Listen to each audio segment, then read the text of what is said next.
Pia sheria ya Kiislamu imehimiza mijadala kwa njia iliyo bora, billati hiya ahsan.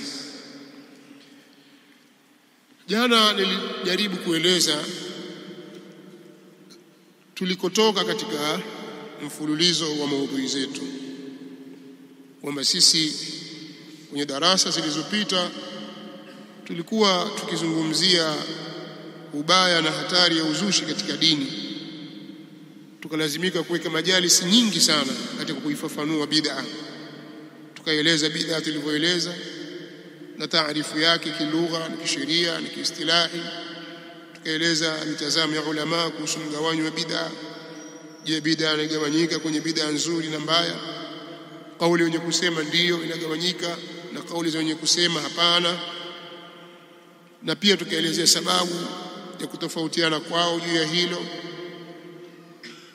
na tukaeleza vile vile qawanin dhawabit muhimu na kanuni muhimu na kawaidi zenye kudhibiti bid'a. Pia tukaona kuna haja ya kuizungumza as-sunna kwa upande mwingine, kwa maana ya kilugha, kisheria, kiistilahi, kwa mujibu wa istilahi ya wanawazuoni wa fani mbalimbali kama vile fiqh, mustalahul hadith na usul fiqh. Na vigawanyo vya sunna tukavieleza: sunna qawliya, as-sunna al-fi'liya, as-sunna at-taqririya, as-sunnatu at-tarkiya, sunna ya kuacha. Pia tukaitolea maelezo, na mwisho pia tukalazimika kufungua mlango wa kuzitaja hoja zenye utata zilizoletwa na baadhi ya mashekhe, ima katika miji yetu au nje ya miji yetu. Hoja zenye utata hizo zenye lengo la kutetea kufaa mikusanyiko ya maulid, na kwamba ni katika mambo yanayofaa, hayana neno, na mambo mengine ya uzushi. Miongoni mwa hoja tata ambazo tulizitaja ni zile zilizomo kwenye kitabu hiki as-sa'iqatu al-muhriqa, as-sa'iqatu al-muhriqatu ala al-firqati al-mariqa. Ni chapa yangu nilionayo, ni chapa ya kwanza kabisa ya mwaka wa 1407 ambayo ni sawasawa na mwaka 1987. Chapa iliyoandikwa kwa mkono. Sasa katika chapa hii au kwenye kitabu hiki, aliandika kitabu hiki chaitwa as-sa'iqatu al-muhriqa ala al-firqati al-mariqa, kuna maneno ameyazungumza. Kwanza, hili jina peke yake ni tusi kwa watu wengine, hao anaowaita, hao ambao anawarudi, kwa sababu anasema hii ni sa'iqa al-muhriqa, lakini inawachoma nani? Ala al-firqati al-mariqa, dhidi ya kikundi kilichotoka nje ya taa, kilichotoka kwenye dini, kwa amewapelekea sa'iqa, kwa hukumu moja kwa moja kwa jina tu. Sasa ndani ya kitabu hiki muallif kuna madai ameyaleta ambayo mimi kwa mtazamo, kwa mujibu wa misingi ya elimu na wanavyoeleza wanawazuoni na kanuni za elimu zilivyo, madai haya si sahihi. Moja katika madai hayo ni pale alipoeleza kipengele kile kwamba at-tarku adamu ad-dalil wa adamu ad-dalil laysa bid-dalil. Nitakuja kukieleza kipengele hiki kwenye mahali pake. Mimi nikaifafanua nukta hii, nikasema maneno haya ya Sheikh yana makosa kwa kuwa yamejengwa juu ya msingi ambao si sahihi. Kwa hiyo maneno haya hayawezi kuwa sahihi. Kwa nini? Kwa sababu masala ya at-tark, kuacha kwa Mtume sallallahu alaihi wasallam, kuna tafasili na kuna ufafanuzi mpana sana. Kwa hiyo haifai kuelezwa kwa ijmali ya aina hii. Kueleza kwa ijmali na kufunga maneno namna hii unaingiza kwenye makosa. Tutakuja kueleza nukta hii insha Allah. Pia nikasema Sheikh Allah mrehemu ameteleza pale alipodai kwamba Sheikh al-Islam Ibn Taymiyyah Ahmad bin Abd al-Halim bin Abd al-Salam Ibn Taymiyyah al-Harrani rahimahullah ta'ala kwamba amejuzisha maulid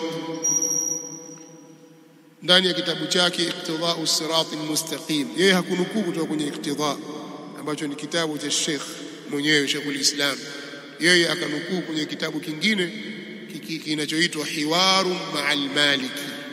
Niko nacho pia kitabu hicho.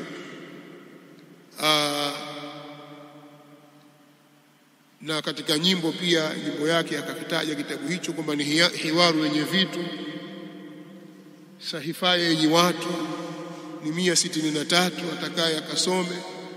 Kwa kwenye ukurasa wa 163 wa kitabu Hiwaru ma'al Maliki ndiko alikonukuu yeye kwamba kuna maneno ya Sheikh al-Islam Ibn Taymiyyah yanayojuzisha maulid.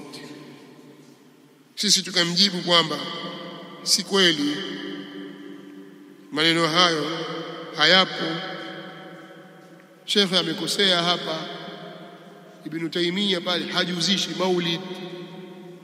Tukaeleza kwa mtiririko, tukasoma ibara kutoka mwanzo ilipoanza mpaka tulipofika pale, na ukisikiliza kwa makini kwamba kutoka pale maneno yalipoanza mpaka kufika hapo, utaona kwamba hicho kinachosemwa kwamba anajuzisha maulid si sahihi, ni ufahamu usio sawa. Sasa Sheikh yeye amesoma kwenye Hiwaru ma'al Malik, hakujua mwanzo imeanzia wapi.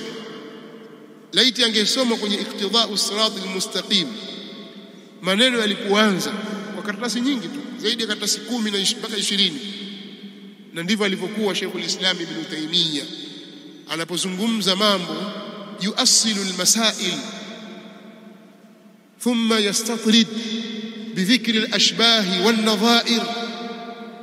Ndivyo anapokwenda, anakwenda anatoka, anakwenda anatoka, anarudi, kwa sababu yeye ni alimu usuliyun. Sasa ukichukua maneno yake juu juu tu utachukua kimakosa. Lazima uangalie ameasili wapi, mukaddima wa maneno yake ni upi mpaka kafia kwenye natija hii. Kwa hiyo Sheikh hilo hakuliangalia. Mimi nampa udhuru ni kwamba yeye amesoma tu maneno aliyonukuu al-Sheikh Ibn Mani' katika Hiwaru ma'al Maliki, na mwenye hiwari hakunukuu sahifa zote kutoka mwanzo mpaka mwisho.